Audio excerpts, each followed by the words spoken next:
Hello, everyone. This is Michael Berry from UCLA Center for Chinese Studies, and I'm so excited to be hosting our first dialogue with the wonderful Kaiser Kuo. Kaiser Kuo has had a really dynamic career in a variety of different fields.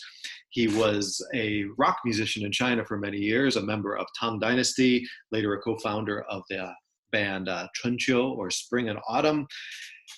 And then he began a kind of second life as a journalist, as a tech consultant. He was the director of international communications for Baidu for many years. He was a columnist for the Beijinger for a full decade. And then exactly 10 years ago, in 2010, he started probably one of the most dynamic and interesting podcasts on contemporary China, the Sinica Show, which right now is celebrating their 10th anniversary. And he is still going strong with Sinica. And today we have invited Kaiser to reminisce about his history on the Chinese rock scene. And so we're going to kind of go back in time. But first of all, I want to thank Kaiser for taking time to join us. Thank you, Michael. It's really great to see you. Great to see you. So I thought maybe we'd begin with the beginning. We'll start with music. When did music come into your life? When did you start playing guitar? What was your training like? Training. So as an American-born Chinese, we are sort of from birth obligated to take up either piano or violin, right? In my case, it was actually both. I started playing piano when I was around 6, and then mostly switched to violin by the time I was in 4th grade. So I guess I was like 9 or so. Played violin for a few years, and then they moved me to cello because there were no more cellists. They were all 6th graders. They finished school, and so I was like the one cellist in the orchestra, which I guess sort of got my hands in roughly the right stretch ability to be able to play guitar. I moved to Arizona when I was 12, so starting 7th grade, and fell in with a bunch of sort of pot-smoking, long-haired, motorcycle-riding ruffians who were, all heavy metal fanatics. I mean, we were all, by 7th grade, listening to what was then called the new wave of British heavy metal. A lot of it, I mean, Judas Priest was probably the band that I was most influenced by back then, but also Zeppelin, and then discovered Rush, and then everything went downhill from there. I started playing guitar. I borrowed a guitar from a kid I knew named Kenny Kahn, and found that I could play rudiments pretty quickly. I learned it fairly easily in junior high. I didn't own my own guitar though until high school. I actually bought my first guitar in high school, pawned a piece of jewelry that my grandmother had given me, and then bought myself a guitar. So yeah, by then I had dropped piano, and there was no orchestra after I moved. There was only band, so I didn't play brass instruments, so didn't play any of that. I didn't actually start playing in a rock band until pretty late into high school, though. And then at what point did you first go to China? And did that? Yeah, so yeah. I went there when I was 15 for the first time, and ended up staying in Beijing for a couple of months on my own, just in a dorm at Capital Normal University. And it was one of the things that I had done is I brought a sort of a boom box with me, these big cassette recorders with 8, size D batteries you could carry around on your shoulder.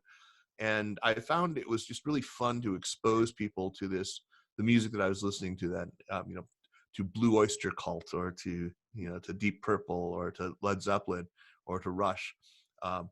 I mean, it was just so shocking, and they were fascinated by it. The people that I met who were around my age, and I guess at that point, a sort of seed was planted in me that I might at some point come back to China and actually play music. So I did that after college. When I was in college, I was at UC Berkeley. I was playing in a band. It was a full-blown progressive rock band, really, keyboard heavy, really just long compositions, really episodic compositions. And I ended up wangling an invite from the Shanghai Youth Culture Exchange, International Youth Culture Exchange Association, to take my band to China to play.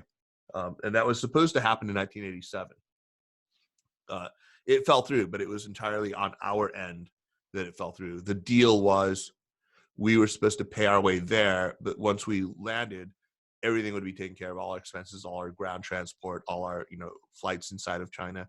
So we only had to buy round trip tickets, but, being starving students, we couldn't all afford to do that. And we ended up canceling, which was, to me, just heartbreaking. And I really regret that it didn't happen, because my life would have changed dramatically. But I was just filled with this burning desire then to go to China to play music as soon as I graduated college. So as soon as I finished, I got on a plane and, ostensibly enrolled in this university, the Beijing University of Language and Culture. Used to be called Beijing Language Institute, and that's where I ended up. And fortunately fell in with some musicians quickly on arrival. And was that the beginnings of Tang Dynasty, or was that a separate thing? Yeah, it was sort of the germ state of Tang Dynasty. I had met Ding Wu, the singer and other guitar player of the first iteration of the band, in October of that year, early October. And it wasn't actually until probably February that we formalized, Tong Dynasty. We had been playing together all that winter, just in different configurations. He at that point was actually part of a band called Black Panther, Hebao. And a lot of people don't actually know that he was a member of that band, but that band had about 17 people in it, just a rotating cast of drummers and singers and guitar players. So people would just sort of come on and off stage. It wasn't a band in any sense that we would recognize it. It was just sort of a loose federation of musicians. Yeah. Give us a kind of sketch of that period in Beijing when you arrived. What was the rock scene like? Who were the main players? How many bands were active? Who were the people attending these shows? So in 1988, when I first was exposed to the rock scene, there were already some, larger than life figures on the scene. One of them, probably the one that still looms extraordinarily large, was Cui Jian. He had already put an album out in 1986. It was wildly successful, and he himself was, really lionized, rightfully. He's one of these once in a generation figures who is, he's truly a kind of Carlylean figure, a really bent history, because he's not only an extraordinarily gifted musician and lyricist, but he also just sort of managed to capture a certain zeitgeist of the time. People would say Dylan, and I'd say possibly even more influential in China than Dylan was in the United States. He also was just a really great guy. I mean, he was just massively charismatic and still is. So I have just amazing amounts of respect for him. And I think if it weren't for him, I mean, rock in China would have been set back by years. There was nobody of his stature. There were decent musicians. I would say a guy like Li Tong, who was the guitarist and still is sort of the core of the band Hebao, fantastically good player, really, really, really musical. Just had all his chops in place, and was really familiar in a way that it was odd with the canon of music at that time. But it owes to a few people who are kind of unsung, who don't get the credit they deserve. The reason why there were a couple of dozen people who were familiar with rock music, a lot of it has to do, yes, with the foreigners who were there at the time, but it's the Chinese people who were able to interpret it and to disseminate it that really deserve credit. One of them was this guy named Zhang Youdai.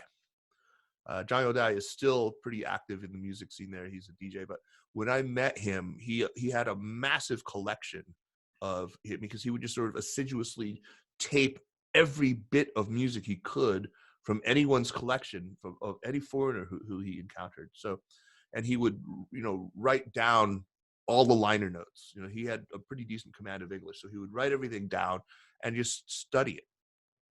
And by the early 90s, I remember he had this massive collection of CDs. It was just walls full of CDs, and no one had anything like that. I mean, I maybe owned, a couple of dozen CDs. He had a wall of CDs. Another guy by the name of Cao Ping, who we all kind of called Lao Yaoguen, old rock and roll, because he had been a tour guide, and so therefore spoke English. But he was also sort of, I mean, I think he was definitely on the spectrum, and was one of those people on the spectrum who was kind of an idiot savant. He had a nearly photographic memory and would actually memorize dictionaries. He had this weird way, though, of speaking English by using mainly quotes from music by the Doors. I mean, he would always just come out with these figures of speech. It's like a dog without a bone, I'm searching for a home. Or he would just come out with these. It's like, that's a Doors lyric. Yeah, but it's appropriate here. Like, he would use them like in place of Chengyu. In place of, it was just bizarre. But he would study.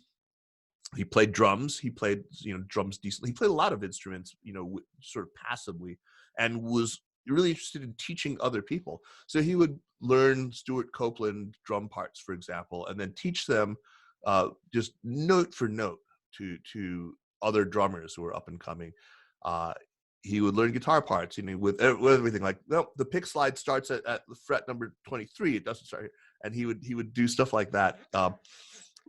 Really kind of obsessive, and it's due to people like that, I think, that it started to take hold in Beijing. Yeah. And why Beijing? Why of all the cities in China, of course, Beijing's the political center, right, which where the center of the film industry was. But what do you think made it so? What led it to become the cradle of rock and roll? I think it owes to two things. One of them is sort of that cultural, as you say. I mean, because there's always been there's no stigma against being interested in culture.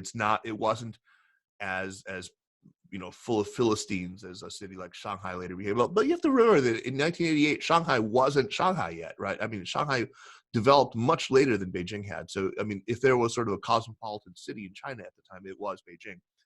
The other was because that was where you had long-term interactions between foreigners and interested young Chinese people.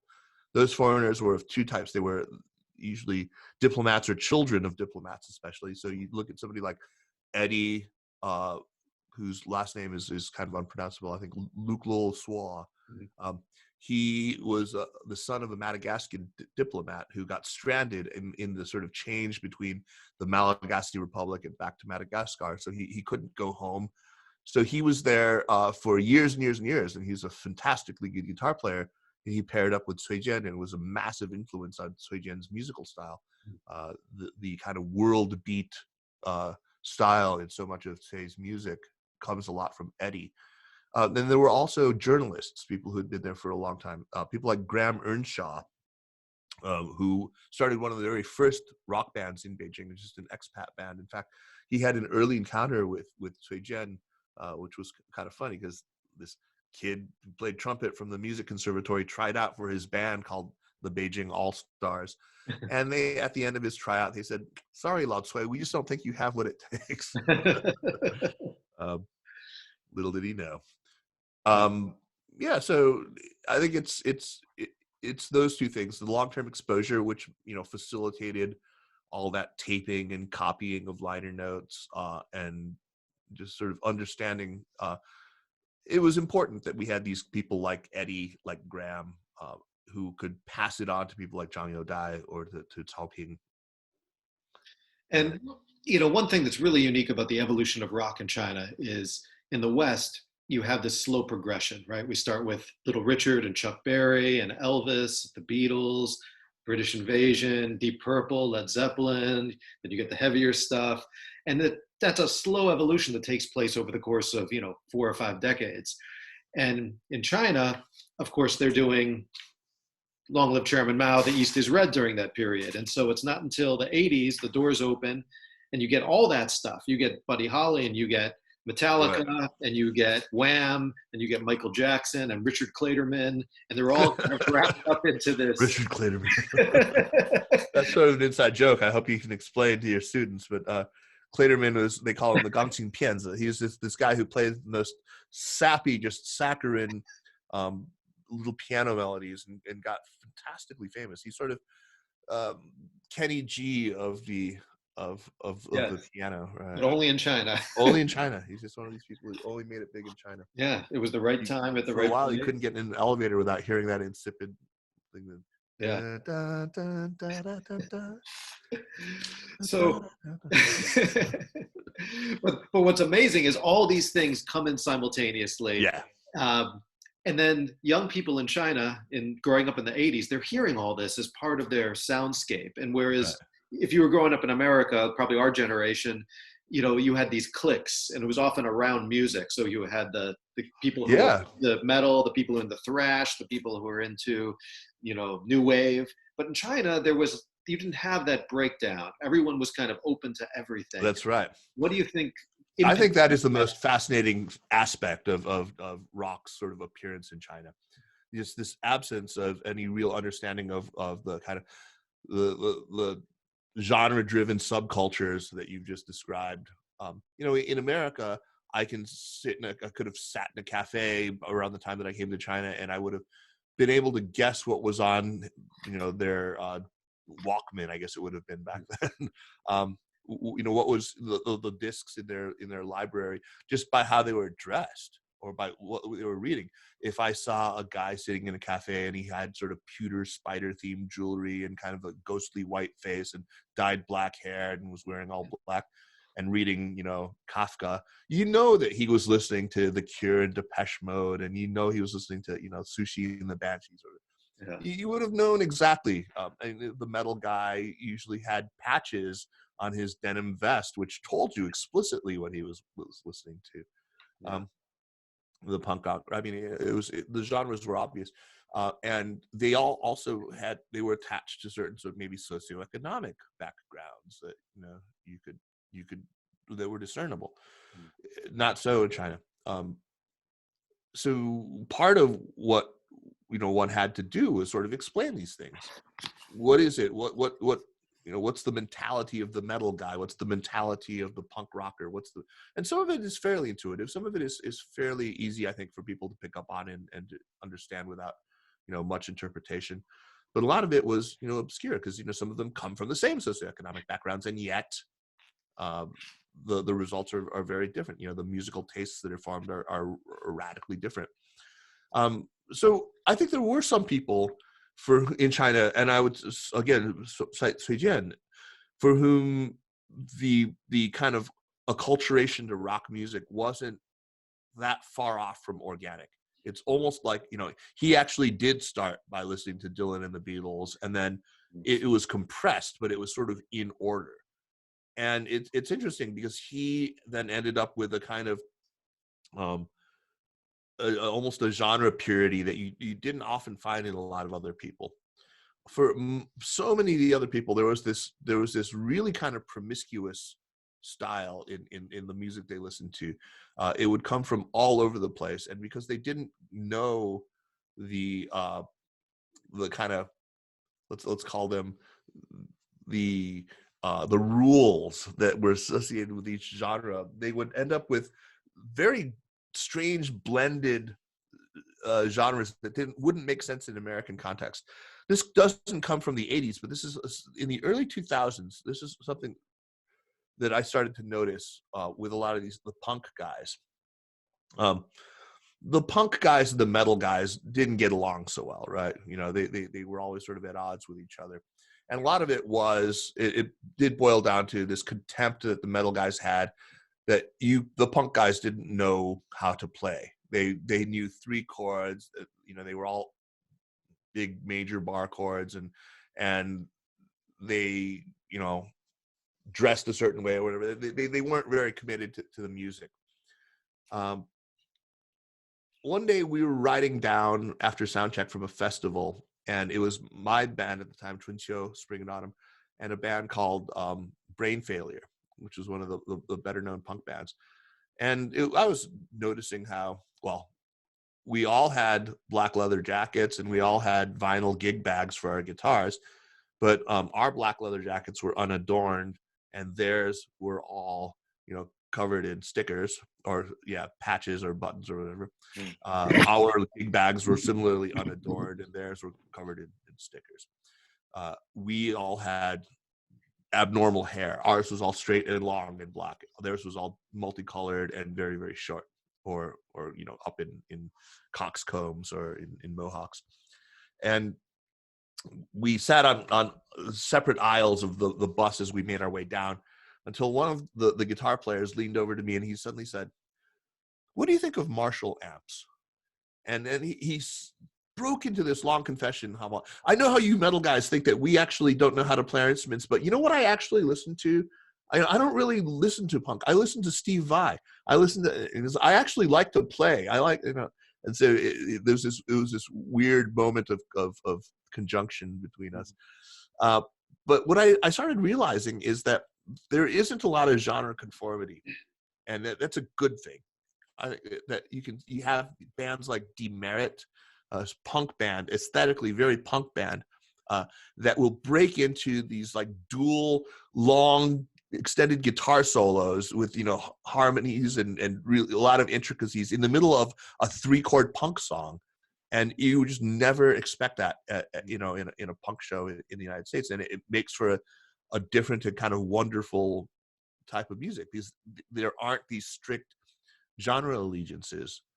So that's one of the beautiful things about this process of transculturation is that plant that you pulled out of the soil in North America and stuck in the ground in China yields very different fruit.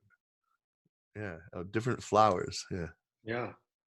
And so when you were first joining Tong Dynasty, can you talk a little bit about how the band developed their own sound, their identity, their style? Because, I mean, the big bands at that time, there was Hey Bao, right? Black Panther, there was guys, Cui Jian, and then there was a few solo artists like Do Wei and He Yong and a couple people like that. And each one had its own kind of niche. Some of them were more progressive, but can you talk about how Tang Dynasty found its sound? Yeah, for sure. So there were two principal people in Tang Dynasty, were myself and Ding Wu, and we had a lot of music that we listened to in common. We both liked really guitar heavy music, but we were both also really into a lot of progressive rock. And so we liked the things that we liked about the music that we liked were, the Chinese word is daqi, just sort of a grandeur to it. We wanted that. We wanted it to be something that represented a certain type of sort of Northern Chinese masculinity. A lot of it came from, I had the idea for this band for a long time. I thought, you know what, Chinese music, which is fundamentally pentatonic, has that overlap with a lot of rock, which is blues based and therefore also basically pentatonic, right? There are really cool things you can do with harmonies that are based on just rudimentary fourths and fifths. If that's sort of an interval that you're constantly using just to harmonize with, it sounds very distinctly Chinese, but it also rocks. So I knew that there was something that you could do that would combine features of metal with traditional Chinese music, and that's what we were going for. So that idea was already present, and I also sort of knew that we needed some way to sneak it into China, to make it something that would be acceptable to a broader audience in China, and maybe get them interested in that genre, that Western, very distinctly Western genre of music. So the name of the band was actually a big piece of deciding what the look, the sound, and the style of music would be. Once we came up with that name, I actually came up with that name a long time before I even met Dingwu. I just thought one day I'll have a band called Tong Dynasty, and here's what it will represent. And what the idea was that the Tang is considered one of the greatest dynasties, and why? Not only was it sort of expansive, not in the militaristic sense, but it was expansive. It was open and cosmopolitan. It absorbed influences from all over the world, but it was also quite, grand, right? It was expansive in the other sense. At various moments, quite militaristic even, but it was, the apex of the Chinese imperium, really, in so many ways. It was also one with the greatest poetic traditions. So it had that kind of Wu Shuangquan kind of ideal going on. this marriage of civic and martial virtue. And we wanted to do that with a band. We wanted it to be at once kind of poetic and kind of, beautiful, but also kick ass, right? So when we, looked around for other members, we actually did look for even a certain type. We didn't want the small, skinny, scrawny guy with short hair. We wanted the tall, robust guy with long hair. We wanted somebody who had a little panache when they played and could really, kind of, zoom around the fretboard and have a really good time. And so that was the basic idea of the band, and it conformed to that in lyrically, stylistically, everything. Yeah. And rock and roll, of course, has a long history as protest music, going back to Dylan. Yeah. And over the decades, there have been many artists that have used their platform to kind of say something about politics, about society. In China, when you guys first started, late 80s, early 90s, this is right around the time of what was happening in the Tiananmen Square protest movement. Yeah. Beijing, if you look at his lyrics, there's this kind of very interesting political ambiguity that he plays with the red cloth. Yeah. Tang Dynasty, how did you guys navigate the interaction and engagement with politics, with protest, with saying something about what was happening in society and doing it in a way that also isn't going to get you guys suppressed? And yeah, I think that there was, in our case, there was just very little desire to do that, to say any of that. I think when you look at both Dingwu and Zhang Ju, who were principal members of the band, neither of them was very engaged with politics. They would say things like, we actually feel like we are very aligned with this idea of reform and opening. Isn't that kind of the idea of the band? Isn't, the idea that we want to be open, and that through openness we will attain greatness? And they would say things like, look, I'm an art student. I went to art school. I didn't study politics. I don't understand politics. I can't name all the members of the Politburo Standing Committee. I don't know. I mean, I have my own personal experiences, and those are sufficient to create my art. Zhang Ju, he would say, look, I was a high jumper, and I only graduated junior high. What do I know about what do I really know about politics? And they were actually fairly conservative. Interestingly, they did not, take a strong side in 89 during the student movement. They never joined marches. They went and observed an awful lot, but they never felt really compelled to join in. And I won't say which of them, but some were quite critical of the protesters. There was this real sense that there was almost, I call it a resentment of the expectation that rock should be political. This was something that I heard again and again, not just within my band, but there were others as well who said that that we need to ape everything about the emergence of rock. This is a different context. This is not the United States, and this is not the 1960s. Why should it be? And I mean, for my part, I can see where they're coming from. I also think that, once in a while, somebody does come along who is able to make, I think, compelling and authentic political statements, if you will, or to raise political questions that are ultimately political in the way that they're construed, like Cui Jian. But not everyone is a Cui Jian. I think that when it's done and done well and done right, it really does have tremendous power.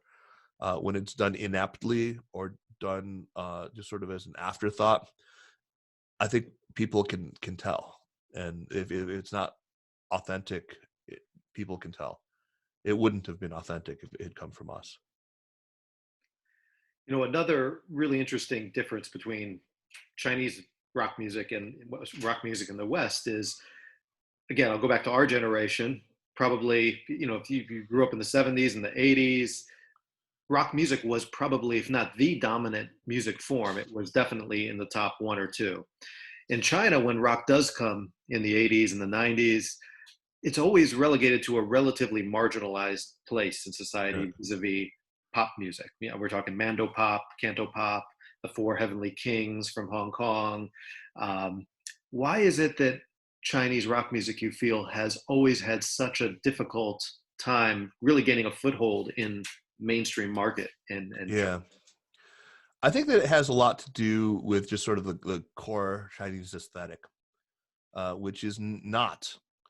It's rare that you find pieces of music that are aggressive and dissonant and thundering. It's very rare. If you look through the entire sort of Chinese repertoire, it's hard to find anything like that. It doesn't really connect with the traditional Chinese temperament, which is sort of slow paced and melodic, heavily melodic. It's aesthetically just kind of divergent from what you have in mainstream Chinese culture, whereas the kind of syrupy canto and mando pop fits it pretty well. I think it's more than that. I think that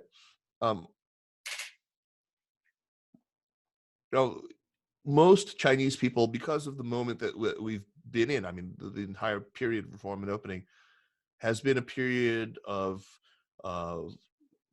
very kind of focused material acquisition, right? I mean, it's primitive capital accumulation. I mean, it's people are very focused on their material lives, where music has a place or has had a place. I mean, it's starting to change, I believe, this new generation. But back then, people had still, poverty was not far in the rearview mirror at all. I mean, a lot of people were still experiencing it.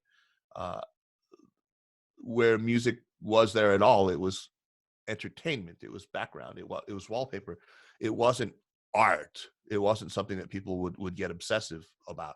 They might get obsessed with a musician, but it was about his appearance or about his his celebrity stature, and rarely about the music qua music. And I don't think that's there's something wrong with China for having been like that. I think it's simply the stage it's at. But that said, I think you can actually look at the role of music in Chinese civilization further back and find that there are some reasons. I mean, you think about a composition that every Chinese person would be familiar with, something like Ambushed, which is a marvelous pipa composition, which is probably the closest thing to heavy metal ever in Chinese history. It requires a lot of dexterity. It's you have to be quite a pipa master to be able to pull it off well. And yet no one knows who wrote that. Very few people could name a single person who is famous for having performed or recorded it. Whereas everyone in the world knows the names of a dozen. I mean, everyone in the West certainly knows 20 or more composers off the top of their head. They can just rattle them off, Tchaikovsky, Stravinsky, Beethoven, Bach, Brahms, Handel. We know the names of composers, right? Because in China, music was of two sorts, right? It was either courtly music, which was really rarefied and had not changed essentially from, the Warring States period, and it was deliberately kept that way. And that was only for ritual, and it was only heard within the confines of the inner court. Or there was popular music, and popular musicians, the itinerant traveling musicians who would come, they were of a social status that was, like down there with prostitutes, right? They were actors or prostitutes. None of them achieved any kind of fame. Where you do know the names of people who played music, they are often secondarily musicians. We all know that the founding emperor of the Tong Dynasty was actually the second emperor of the Tong Dynasty was an accomplished zither player. But I mean, we all maybe know that the Three Kingdoms general Zhou Yu was also, but they were primarily something else. They were statesmen, or they were poets, or they were scholars who also happened to be musicians secondarily. Nobody is remembered from history primarily as a musician. Whereas what else was Wagner? What else was, Paganini, right? It's a very different milieu that it came out of. I think that has made a big difference. Do you see that changing the last couple of years? I do. I'm starting to see that change. I think that, well, for one thing, we're in a different stage economically right now. People have a lot more disposable income, and uh, the accessibility that the internet has given to music has changed. But it's definitely changing. But I think that rock lost its opportunity. Rock had a window, I think, during the 1990s when it could have really shaped tastes, where it could have significantly dictated the tastes of the mainstream. I don't actually blame government censorship or anything like that for its having failed to do so. I think that there were a couple of reasons. One is simply that when at the moment that rock emerged in China, it was for rock's own purposes a very bad moment, because there was so much eagerness in especially the Western media to pay attention to it. And there were just not enough musicians out there, to constitute a real competitive landscape. So people with really middling skills like me were able to play in pretty good bands, in well-known bands, and we all suffered severe limitations. I mean, for me, I was just a rank amateur, and it was something that I just did as a hobby, and I just lucked into. It was like, landing on a low gravity planet. Because the bar wasn't very high. I mean, there weren't other musicians who could play very well at all. So somebody who had just really stubbornly middling skills was able to make something of himself. That was true of a lot of these people. They attained some modicum of fame and just started to enjoy that, and not really, they wouldn't wood shop. They wouldn't, they wouldn't woodshed and really get better. And that's part of the problem. They had 6 songs they could perform as an ensemble, and that was it. They didn't have the depth. They didn't have the talent to take it to the next level. And unfortunately, they stood in the way of others because they achieved. So you talked about rock in China, and there were only 5 names that would ever come up. You talk about Cui Jian, He Bao, Tang Chao, He Yong, Do Wei, and then that was it. Who else can you name after that? Yeah, maybe if you really know your genre, Xu Wei or Zhang Chu, but that was about it. Cobra. Yeah, Cobra, right. Yeah. So yeah, Cobra was around for a very long time. They were great. I mean, yeah, they're the first all-female band. Yeah. How about your second major band, Chunqiu, Spring and Autumn? How did that band form? Why did you leave Tang Dynasty? Can you talk a little bit about? I left Tong Dynasty because, well, I mean, there was sort of the immediate reason, which was that the embassy bombing had happened, and I was sort of on the wrong side politically of that at a very bad moment. But that was only sort of the straw that broke the back. There was a lot of tension. I used to joke that we had a Yoko Ono problem, and it's kind of true. There was a woman who was Dingu's on again, off again girlfriend who was, wanting to manage us. And I've come to believe that she was in many ways right. I was somebody who always had something else to fall back on. I had my American passport, and I had, an advanced degree, and I knew that there were other career paths that were open to me. And that, in fact, maybe my having played in a metal band in China would even open up more career paths to me. I didn't depend on it as a livelihood. And so I was always pushing this line of, no, let's play the music that we want to play, the music that speaks to us personally. And so who cares if it's 11 minutes long, and who cares if it has 86 different motifs across an 11-minute song. And that was never going to be commercially viable, and I guess part of us knew it. So I don't think I was very responsible in constantly pushing that. I think I was, being a little bit of a dilettante, and I probably should have been more sensitive to that. I think that was there in the background, and I'm glad that I left. I think that it ultimately wouldn't have been a good fit with me staying. I wasn't at that point ready to change my mind about these things.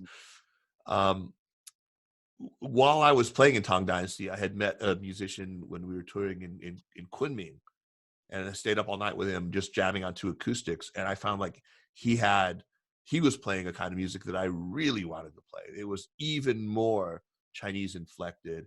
He had a kind of wild, untrained sounding voice. It all sounded like, you know, the voice you'd hear from a shepherd boy on a mountainside. And we just clicked and knew that night that we would eventually work together at some point. His name was Yang Meng. He was fronting a band called Di Qi Tian, Seventh Day, in Kunming. A couple of years later, their band came to Beijing. And after arriving here and finding they had like real differences, they broke up. So Yang Meng came to a Tong Dynasty show and he found me and he started lobbying. No, it wasn't a Tong Dynasty show. I think it was a tribute show. It was after I had left Tong Dynasty. And started lobbying me to form a band with him. And by that time I had left the band. I was onto the next thing. I was working for an internet company and just thinking, nah, I'm rusty. I don't think I can do this again. I'm not sure I want to. But he kept coming over. He'd say, look, just let me come over and talk to you. And I'd say, sure, no, absolutely. And he'd bring a guitar and he'd show me stuff that he was working on. And I was like, I can't resist. I grabbed the guitar and I joined in. And then I, laid down some conditions and said, look, I have a job. You can't count on me to do any promotion. I'll show up to all the rehearsals. I'll write music. I'll show up at all the shows, but I can't take a lead in, making the band famous or whatever. And he brought in another great guitar player, this guy named Ko Jung-yu, who played in a band at that time called Suffocated. They're still going. They're a kind of deathy thrash metal band. They're really, really good. And the two of us really clicked as well. So the three of us formed the core of the band, picked up a bass player and had this fantastic, great drummer in our early days, who was also part of Di Qi Tian. We've had, only a couple of lineup changes. Bass player and a drummer changed in 2003 and then in 2008. But since then, it's been, wow. I mean, we had no politics, no issues, no weird egos. It was just fun, but we also didn't have a ton of ambition. We just, liked to occasionally tour. We recorded only one album. We rehearsed a lot, played a lot of songs, really enjoyed each other's company, but it never really took off. I'm glad though that, the people who liked us really liked us, and I'm very proud of the music that we did. But, Great. Very different band.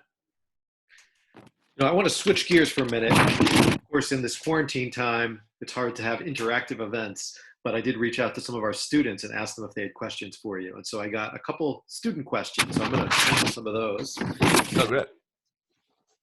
So this is from Yutong Feng, one of our students here at UCLA, and he had a couple questions. I'll start with the first one. What does Kaiser think about the current rock music culture in China? In other words, how does he perceive the future of Chinese rock music? Does he think he has the potential to develop into something mainstream with the help of shows like 乐队夏天? Personally, I'm a huge fan of New Pants and Siwei before they went on the show, but I've noticed huge changes in their social media. But anyway, I guess the core here is, what's the future of rock in China? Yeah, it's really hard to say. I think that just in the last couple of years, there's been something of a rock renaissance. 乐队夏天 was a major one, but also just sort of all the different talent shows. Showcasing some extraordinarily talented musicians.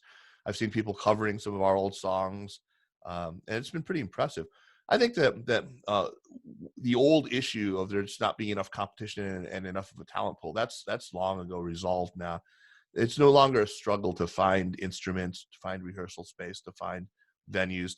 Venues now, of course, you can't play in any of them, but I think the only significant obstacle right now is that it is that the musical aesthetic in China is hardened, and in a way that is not going to allow rock to really become mainstream. It'll always be on the periphery, but I think it's better on the periphery. I mean, a peripheral music in China that only has a small percentage of music fans adhering to it is still a huge number, and it's viable at that point. I think that in China there are now, business models for music that actually work, and musicians can actually make a living much better than they can in the United States. It's in a lot of ways reversed. So I'm generally optimistic. I think that there are going to be compromises that rock musicians are going to need to make with commercialdom, but I'm generally pretty confident. I just the sheer talent I see from some of these people on all instruments, whether it's drums or bass or guitar or vocals or keyboards, is just astonishing. I think the key though is I hope that people avoid the trap of the emperor's new clothes, where there's a tendency in some genres of rock to be anti-technical, to think that it musicianship has nothing to do with music, which is just not true. For all their faults, the metalist or the progressive rock person, they'll draw the bow all the way back and then let fly, and they'll often fall long of the mark or wide of the mark, but never so much short of the mark. Too many of the musicians now are just sort of like plink, there's no effort. They're contemptuous of effort in music, where they really do believe that all you need to do is just sort of have a cool haircut and an ironic t-shirt, and that you'll be able to go on TV and be a rock musician. And I think that's the wrong path. Great. Yutong has another question, a follow-up here. If Tang Dynasty and Suijian had a certain purpose in their music or carried a certain message that aligned with the events that happened in the 70s and 80s, what do you think about the current Chinese rock bands, including Taiwanese indie rock bands? Do they carry the same weight with their purpose in creating music? And does that suggest something about the current Chinese pop culture or the music industry in terms of the general trend? Yeah, I think that it's singularly lacking in purpose. I don't think that I can't discern anything. It's just sort of back to the sort of tried and true old themes of love and loss. And there's nothing wrong with that. I don't think that it should necessarily aspire to some great, ennobling purpose. There's nothing wrong with music that doesn't have that intention. It's not what I would want to go out and listen to. I would much rather listen to music where that intention is clear. But I haven't seen it in evidence at all. In fact, I think if anything, it's gotten more and more frivolous and less daring. A couple more.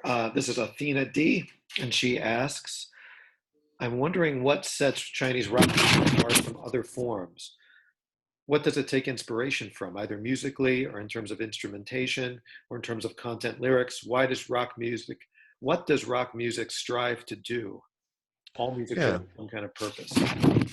Yeah, it's actually really rare to find Chinese rock bands that consciously draw on Chinese, explicitly Chinese influences other than lyrical ones. So if we look at just music, I can only think of a handful of bands that have deliberately, included that. And what are we talking about? We're talking about, staying mainly to pentatonic scales and, to pentatonic melodies, in using Chinese instrumentation. So yeah, there are a few.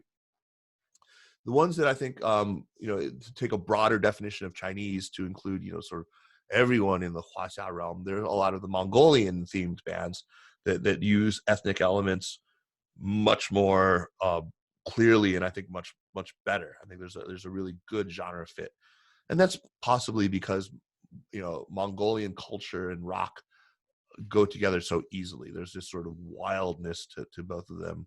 There's this kind of individualism, this egoism that works really well.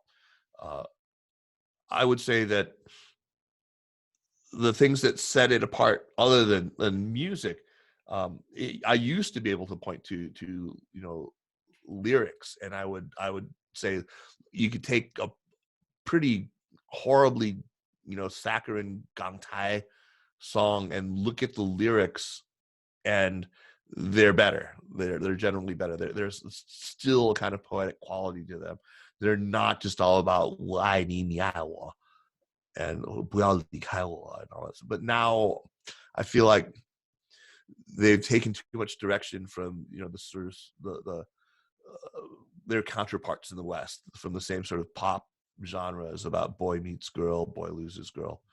And again, nothing terribly wrong with that. It's just that I do see it's kind of a shame to turn your back on this really rich poetic tradition and the power of individual Chinese characters, in their breadth and their ambiguity and their, they're so larded with double entendre all the time. And it's kind of a pity that there isn't as much clever wordplay as there used to be.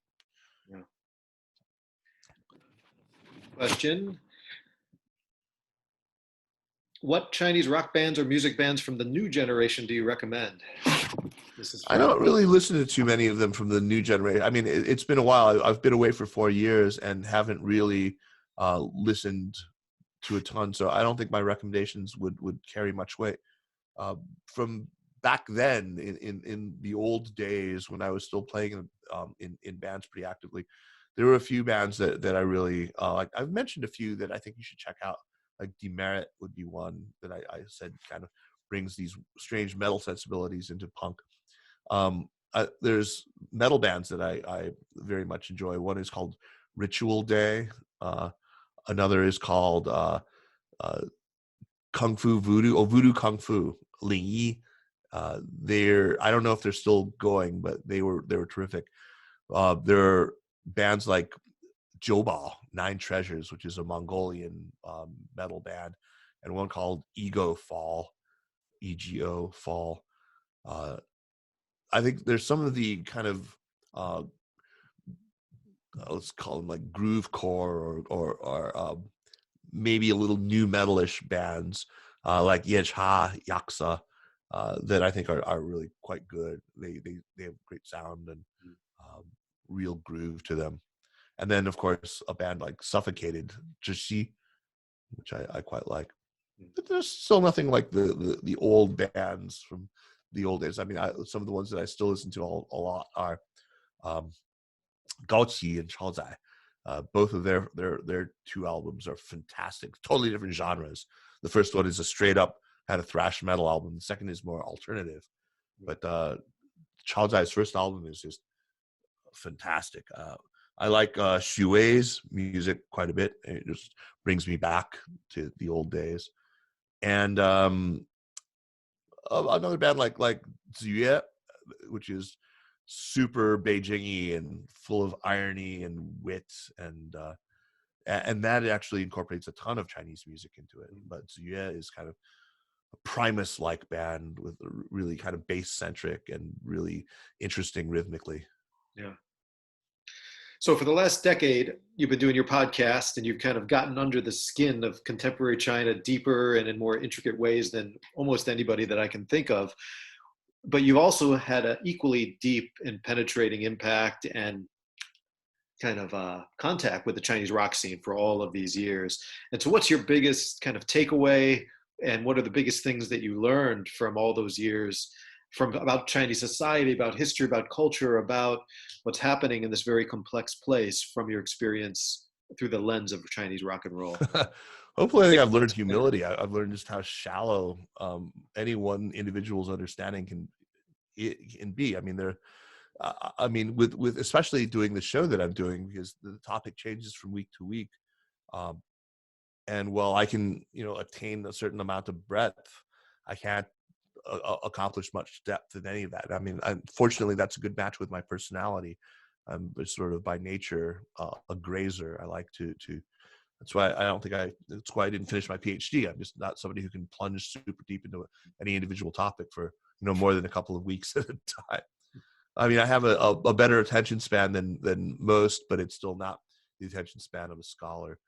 So I think, if there's one thing that I've really learned, it's just that I've learned an abiding suspicion of anyone who fancies him or herself to be an expert in any aspect of China. I mean, Michael, film. I don't think anyone can really challenge you on that, but there are so few people who have that grasp. I mean, you have the language ability, the contacts, the deep familiarity with all these different genres of film. You're one of the rare exceptions, but I think I'm as suspicious of most of the so-called China experts as I would be of any Chinese person styling him or herself an America expert. I mean, I think that, and the same is true with the music scene. I know one tiny little dark genre of music in China, and there is so much more out there that I have just simply no clue about. Yeah. I want to add one thing. Dingwu actually had a new band. He signed with Modern Sky and put out an amazing record. You should check that out. His solo record. I mean, so that is something new, but from an old artist. I mean, now he's getting close to 60 now, but it rocks more than anything Tong Dynasty ever did. Great. Well, I know you always end your podcast with recommendations. I guess I was going to ask you for one, but maybe as a tribute to your show, maybe that's the recommendation. Dingu's new album. Oh yeah, definitely. Our friendship sort of ended, but we still sort of say hello to each other once in a while on Facebook or whatnot. But I have just an immense admiration for him as a musician. He's just one of the rare naturals. He's one of those once in a generation artists who comes along. Fantastic guy. Great. Well, Kaiser, thank you so much for sharing your reminiscences about your days in the Chinese rock scene and your insights. Thank you, Michael. I really appreciate it, and I hope we'll have more conversations in the future. Well, I'm going to turn the tables and do one with you on film. Okay. Sounds good. I look forward to it. All right. Thank you, Kaiser. Thank you. Stay safe. Take care.